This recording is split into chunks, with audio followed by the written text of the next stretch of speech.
Welcome बच्चों, स्वागत है आप लोग का फिर से अगली क्लास कैपेसिटर टॉपिक हम पढ़ रहे हैं और अगले टॉपिक को लेकर आए हैं जिसमें हम आज जो पढ़ने जा रहे हैं वो है concept of die electrics.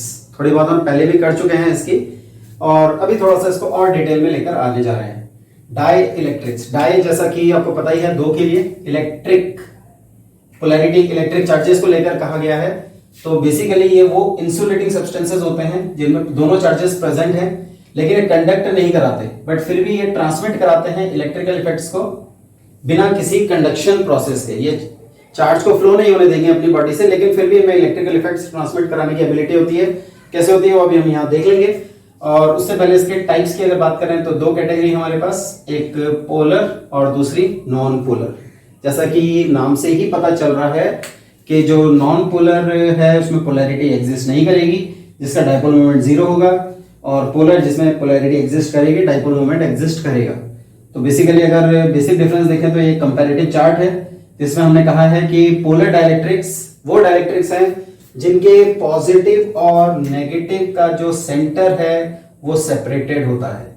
Centres of positive and negative charges are separated from each other, while in non polar जो सेंटर है पॉजिटिव और नेगेटिव चार्जेस का वो कोइंसाइड करता है। ठीक है, इसी तरह से बोल सकते हैं कि इट कंटेन्स डाइपोल मोमेंट और यहां पर नो डाइपोल मोमेंट एग्जिस्ट। इसी तरह से और बोलेंगे तो इनके स्ट्रक्चर शेप ऑफ मॉलिक्यूल के बारे में इंफॉर्मेशन है कि जो मॉलिक्यूल्स हैं हमारे पोलर डाइलेक्ट्रिक्स के, they are non symmetric in nature. इनकी जो अपीयरेंस है वो नॉन सिमेट्रिक होती है और इसी वजह से इनका पॉजिटिव और नेगेटिव का जो सेंटर है वो एक दूसरे से सेपरेट रहता है और इसीलिए डाइपोल मोमेंट नॉन जीरो यानी कि कोई सर्टेन वैल्यू के साथ आता है। यहाँ जो नॉन पोलर डाइलेक्ट्रिक्स है उनके मॉलिक्यूल्स सिमेट्रिक हैं, चारों तरफ से जैसे दिखाई देंगे आपको, इसीलिए उनका जो डाइपोल मोमेंट है वो आपको जीरो के बराबर मिलेगा।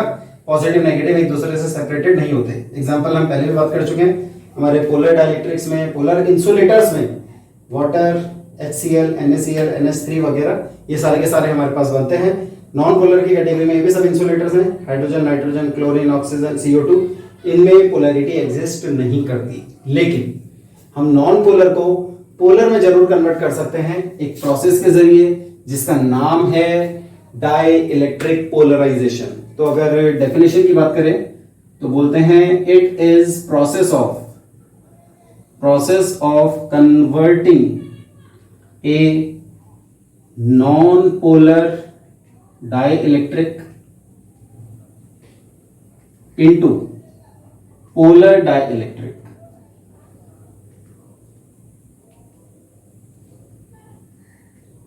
और ये आप हेल्प लेंगे इसके लिए with help of external electric field. External electric field की मदद से काम किया जाता है। एक नॉन पोलर डाइलेक्ट्रिक को पोलर डाइलेक्ट्रिक में कन्वर्ट कराया जाता है। कैसे कराते हैं, इसके लिए आपको पहले इलेक्ट्रिक फील्ड डेवलप करना पड़ेगा और इलेक्ट्रिक फील्ड डेवलप करने का जो सोर्स है आपको पहले भी बताया है, source is positive charge, either positive charge. तो ये सपोज एक प्लेट ली जिसको आपने पॉजिटिवली चार्ज बनाया और फिर इसी के सामने एक नेगेटिवली चार्ज बॉडी प्लेट रख दोगे तो उससे भी क्रिएट हो सकता है। हमने फिलहाल दोनों को ही रख लिया है, दोनों पर चार्ज बराबर है। तो पॉजिटिव से नेगेटिव हमारा एक एक्सटर्नल इलेक्ट्रिक फील्ड एग्जिस्ट करता है जिसे हमने E0 कह दिया है। This is external electric field, external electric field इसे हम बोल देते हैं। अब ये एक तरह से आप देखेंगे तो ये PPC का अरेंजमेंट भी है। इसके अंदर अगर हम एक डाइलेक्ट्रिक डालते हैं और वो पोलर है तो ठीक है, पोलर है तो उसमें पोलैरिटी डेवलप रहेगी, डाइपोल मोमेंट एग्जिस्ट करेगा ही। लेकिन अगर वो नॉन पोलर है तब भी उसमें पोलैरिटी क्रिएट हो जाती है। वो नॉन पोलर होने के बाद भी यहाँ एक्सटर्नल इलेक्ट्रिक फील्ड की प्रेजेंस में पोलर नेचर एक्वायर कर लेता है। और वो कैसे करता है उसको अभी हम देख लेते हैं। फिलहाल ये नॉन पोलर डाइलेक्ट्रिक हमने माना है, सिमेट्रिक शेप का मॉलिक्यूल है, पॉजिटिव और नेगेटिव एक ही पॉइंट पर कोइंसाइड कर रहे हैं और ऐसा होने पर इसका डाइपोल मोमेंट जीरो। लेकिन एक्सटर्नल इलेक्ट्रिक फील्ड की प्रेजेंस में आपको मालूम ही है पॉजिटिव पार्टिकल पर सेम डायरेक्शन में फोर्स और नेगेटिव पार्टिकल पर अपोजिट डायरेक्शन में फोर्स, ऐसा ये लगना शुरू हो जाएगा। जैसे ये फोर्स लगेगा ये इनकी शेप को डिस्टॉर्ट करने लगेगा। इस बात को आप ऐसे भी समझ सकते हैं, पॉजिटिव प्लेट पॉजिटिव पार्टिकल्स को आगे रिपेल करेगी और नेगेटिव को अट्रैक्ट करेगी, नेगेटिव प्लेट पॉजिटिव को अट्रैक्ट करेगी, नेगेटिव को रिपेल करेगी और थोड़ी देर बाद इसका जो मॉलिक्यूल ये सिमेट्रिक शेप का था, ये सिमेट्रिक शेप छोड़कर नॉन सिमेट्रिक शेप एक्वायर कर लेगा। नॉन सिमेट्रिक शेप यानी कि पार्टिकल्स के यहाँ पर जितने भी पॉजिटिव थे वो सारे के सारे इकट्ठे होने लगेंगे राइट साइड में, और जितने भी नेगेटिव थे वो सब इकट्ठे होने लगेंगे लेफ्ट साइड में, जिससे पॉजिटिव से नेगेटिव की तरफ इस तरफ रिवर्स में एक फील्ड डेवलप हो जाएगा जिसे हम कहते हैं ईपी। ईपी का मतलब है फील्ड ड्यू टू, ये जो प्रोसेस हुआ इसी का नाम हमने रखा है पोलराइजेशन। तो this is field due to polarisation. यहां पर इंटरनल फील्ड जो डेवलप हुआ है वो एक्सटर्नल फील्ड को आप देखे रहे अपोज कर रहा है। तो इसका मतलब यहां पर जो नेट फील्ड बचेगा, अब आपके पास नेट फील्ड जो बचेगा वो इस एक्सटर्नल फील्ड की वजह से आएगा, और इसमें से ईपी माइनस होकर मिलेगा। तो ई नॉट माइनस ईपी जो कि इज इक्वल्स टू ई होगा। ऑब्वियसली ई नॉट के कंपैरिजन में कम है, तो यहां पर हम ई को नाम दे देते हैं, वो कम होकर रिड्यूस होकर फील्ड मिला है, तो इसे बोलते हैं रिड्यूस्ड फील्ड। और हर डाइलेक्ट्रिक के साथ एक कांस्टेंट फैक्टर आता है के, उसको लेकर इनके बीच में एक रिलेशनशिप है जिसको हम यहाँ पर डायरेक्टली यूज करते हैं, that is K is equals to E not upon E. Applied electric field upon reduced field is the ratio of the two is equivalent to the dielectric constant. Value आप जानते हैं 1 से बड़ी होती है, तो clearly E is lesser than E naught, वो हमें ऊपर की इक्वेशन से भी दिख गया है। तो खैर ये जो रिजल्ट है हमारा, इसका अभी आगे हमें एक डेरिवेशन में इस्तेमाल करना है, उसी के लिए हम इसका यूज करते हैं। इसको थोड़ा उसी सेंस में हम देख रहे हैं। तो कॉन्सेप्ट नॉन पोलर डाइलेक्ट्रिक को पोलर में कन्वर्ट करना with the help of external electric field, उसी में सिचुएशन बन जाती है। नॉन पोलर से पोलर में कन्वर्ट हुआ है, पॉजिटिव और नेगेटिव के चार्जेस शिफ्ट हुए हैं, इलेक्ट्रिकल इफेक्ट्स ट्रांसमिट हुए हैं, लेकिन बिना किसी कंडक्शन के। तो बिना कंडक्टिंग जो सब्सटेंसेस इलेक्ट्रिकल इफेक्ट्स को ट्रांसमिट करा रहे हैं उनको हम नाम देते हैं डाइइलेक्ट्रिक्स। टाइप 2 हो गए, और कन्वर्जन भी हमने देख लिया। इसमें एक एडिशनल फैक्टर है, कॉन्सेप्ट है कि अगर यहां पर if conductor is used in place of dielectric, additional information है, डाइलेक्ट्रिक की जगह अगर हम कंडक्टर को यूज करते हैं तो वहां चार्जेस का मूवमेंट बहुत स्मूथ होता है, और उस केस में जो EP field due to polarization होगा वो एक्सटर्नल फील्ड के बराबर आता है। EP will be equal to E naught, तो E will be 0, and inside conductor जो इलेक्ट्रिक फील्ड 0 होता है, शील्डिंग इफेक्ट डेवलप करता है, यहीं से के की वैल्यू इनफाइनाइट बनाता है। डाइलेक्ट्रिक के लिए वैल्यू इनफाइनाइट से कम रहेगी। ठीक है, खैर हमारे लिए तो मेन इंपॉर्टेंट रिजल्ट ये वाला है, जिसको अभी आगे हम यूज भी कर लेंगे। आप आगे के लिए भी याद रखेंगे। डाइलेक्ट्रिक कांस्टेंट का एक चौथा फॉर्मूला आ रहा है हमारे पास। इससे पहले हम 3 फॉर्मूले पढ़ चुके हैं, epsilon upon epsilon not, F not upon F M, और C medium upon C not.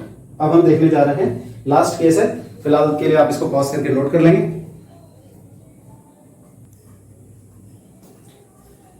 तो बढ़ाते हैं अगला टॉपिक, और फिर से आ गई है बहुत ही इंपॉर्टेंट डेरिवेशन, जिसमें हम पढ़ने जा रहे हैं capacitance of PPC. This time it is with dielectric slab. कम से कम 4 स्टार रख देने हैं। स्टार मतलब इंपॉर्टेंस आप समझते ही हैं, आपके कान खड़े हो जाएंगे। और capacitance of PPC with dielectric slab, एक डेरिवेशन हमने पहले भी की थी, उसमें विद आउट लिखा था, यहाँ पर विदाउट डाइइलेक्ट्रिक स्लैब। इस बार डाइइलेक्ट्रिक स्लैब को फिल किया गया जिसकी थिकनेस टी है, और उसे प्लेट सेपरेशन से थोड़ा छोटा रखा गया, यानी कुछ जगह एयर भी ऑक्यूपाई करेगी। तो जैसा कि डेरिवेशन हम हमेशा स्टार्ट करते हैं एक फॉर्मेलिटी लेट से, अजम्पशन से, let there is a PPC of plate area and plate separation D as shown in figure. आप और ज्यादा बताना चाहें तो बता सकते हैं। ये एक ग्लास स्लैब है जिसकी ये है हमारी इंसुलेटिंग स्लैब है, डाइइलेक्ट्रिक स्लैब है, और इसकी थिकनेस हमने टी रखी है जो कि प्लेट सेपरेशन से छोटी है। हमें मालूम है कैपेसिटर में पॉजिटिव से नेगेटिव की तरफ हमेशा एक external electric field E not exist करता ही है। ये अगर पोलर है तो बहुत अच्छी बात, नहीं होगा तो भी पोलर बन जाएगा। हम देख ही चुके हैं डाइइलेक्ट्रिक पोलराइजेशन में। तो इसमें नेगेटिव की तरफ कुछ पॉजिटिव चार्ज जिसकी वैल्यू ऑब्वियसली कम होगी नेगेटिव के मैग्नीट्यूड से, ऐसे ही इधर भी इसकी वजह से बनने वाला field due to polarisation EP. और अब हमारा रिड्यूस्ड फील्ड ई जो कि ई नॉट माइनस ईपी से आता है। यहां डाइइलेक्ट्रिक कांस्टेंट के चल रहा है जिसका हम आगे यूज भी करेंगे। तो डेरिवेशन करनी है, कैपेसिटेंस निकालना है, और मेथड वही, सारे स्टेप्स वही होंगे जो हमने विदाउट में किया था। बस यहाँ हमें एयर प्लस मीडियम को लेकर चलना है, वहां हमने सिर्फ एयर को लिया था। तो शुरू करते हैं। वी नो दैट, हम पहले से ही जानते हैं, कैपेसिटेंस ऑफ एनी कैपेसिटर तो कैपेसिटेंस ऑफ पीपीसी भी सेम है, फिक्स है, C is equals to Q by V। अगर इसमें चार्ज स्टोर हुआ है Q, इसकी चार्ज डेंसिटी है सिग्मा और पोटेंशियल आपने अप्लाई किया है V, तो C is equals to Q by V इसका फॉर्मूला है। इसमें एक V की वैल्यू निकालनी है और सॉल्व कर देना है। तो हेयर जो पोटेंशियल है, पोटेंशियल डिफरेंस, ये दो पार्ट का पोटेंशियल डिफरेंस काम करेगा। V एक होगा एयर वाला, ये वाला एयर वाला, और एक होगा मीडियम वाला, क्योंकि दोनों अलग अलग तरीके से बिहेव करेंगे, इसलिए V not plus V medium करके चलेंगे हम इसको। तो V is equals to V not plus V medium की बात करते हैं अगर, तो फिर हमें V को इलेक्ट्रिक फील्ड में कन्वर्ट करने वाला फॉर्मूला चाहिए। उसके लिए हमने पढ़ा है E is equals to dV by dr, minus sign के साथ होता था, V अपॉन d लिख देते हैं। तो यहां से V का फॉर्मूला E इंटू डी बनता है। V पोटेंशियल का formula electric field into distance है, तो हमें ये देखना है कि जैसे इलेक्ट्रिक फील्ड डाइलेक्ट्रिक में है, मीडियम में है, तो वहां इलेक्ट्रिक फील्ड E है, डिस्टेंस t के लिए काम कर रहा है। तो जो V मीडियम हमने लिखा था उसको हमें E इंटू टी लिखना चाहिए। हाँ, अब अगर एयर की बात करें तो एयर में जो फील्ड काम कर रहा है वो E नॉट है, तो E नॉट हो गया, और उसकी डिस्टेंस D, बिल्कुल नहीं, D तो टोटल डिस्टेंस है, उसमें से T डिस्टेंस अगर हटा देते हैं तो हमें एयर की डिस्टेंस मिलेगी। D में से T ऑक्यूपाइड बाय मीडियम, तो D minus T is remaining for air, तो इसलिए हमने इसको D माइनस टी कर दिया है। यहाँ पर ये D माइनस टी हो गया, ये हमारा टोटल पोटेंशियल है। उसके बाद E नॉट और E को कॉमन कर लेंगे तो आपको रिजल्ट पता है कि K का formula E not upon E है, तो E का formula E not upon K लिख सकते हैं। तो यहाँ ये E नॉट थोड़ा सामने लिखेंगे तो E not D minus T plus E not upon K, साथ में T, ये हो गया V। V की वैल्यू E नॉट कॉमन किया है, D minus T plus T upon K common होने के बाद, और E not is the electric field between plates of capacitor when one is positive other is negative with surface charge density sigma. ये हमारी application है Gauss law की, third application, उसके special case का रिजल्ट है। सिग्मा बाय एप्सिलॉन नॉट लिख सकते हैं, D minus T plus T upon K। Sigma को ब्रेक करेंगे तो आपको पता ही है sigma is charge per unit area, और हमें इस चार्ज तक ही पहुंचना था।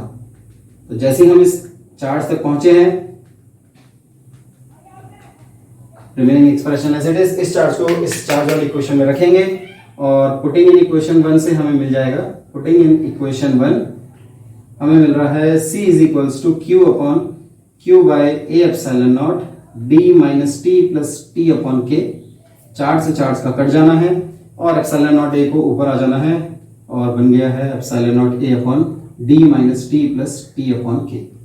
यही हमारा फाइनल फॉर्मूला है फॉर मीडियम, इसलिए हम इसको C मीडियम लिख लेते हैं। हाँ, इसमें जरूर एयर भी है इन्वॉल्व, तो अगर उसका स्पेशल केस बनाते हैं तो special case if D is equals to T, जो T है वो D के बराबर हो जाए या T D के बराबर हो जाए, एक ही बात है। पूरा का पूरा मीडियम डाइलेक्ट्रिक से फिल कर दिया है, यानी कि इसका मतलब होता है whole space is filled with dielectric. अगर ऐसा किया आपने डाई इलेक्ट्रिक, तो ऐसा करने से क्या हुआ, D और T बराबर होगा, तो D की जगह तो D रहने दो, T की जगह भी D लिख दो, D से D कट जाएगा और यहाँ एक D बचेगा, D अपॉन K को ऊपर भेजेंगे, तो जो C मीडियम का फॉर्मूला है वो K times of epsilon not A upon D बन जाएगा, और ये वापस हमें उसी फॉर्मूले पर ले आया है, Cm is equals to K times of C not, यानी कि K is equals to C medium upon C not, है ना, आपने पहले भी देखा ही है इसको। ये हमारा एक्सप्रेशन है कैपेसिटेंस का of dielectric slab of PPC with dielectric slab, और ये पहले वाली डेरिवेशन जो विदाउट वाली डेरिवेशन है उससे बहुत ज्यादा इंपॉर्टेंस रखता है, पेपर में कई बार पूछा जाता है, तो आप इसको जरूर अच्छे से समझें, पढ़ें और इसको 2 से 3 बार कम से कम जरूर प्रैक्टिस करें अभी पढ़ने के बाद। बाकी बार बार रिवीजन तो आप करेंगे ही, उसमें भी कवर अप होता रहेगा, लेकिन ये अच्छे से समझने के लिए इसको 2-3 बार रिवाइज करना, प्रैक्टिस करना अपने आप से बहुत जरूरी है। ठीक है, तो फिलहाल के लिए पॉज करके नोट कर लेंगे।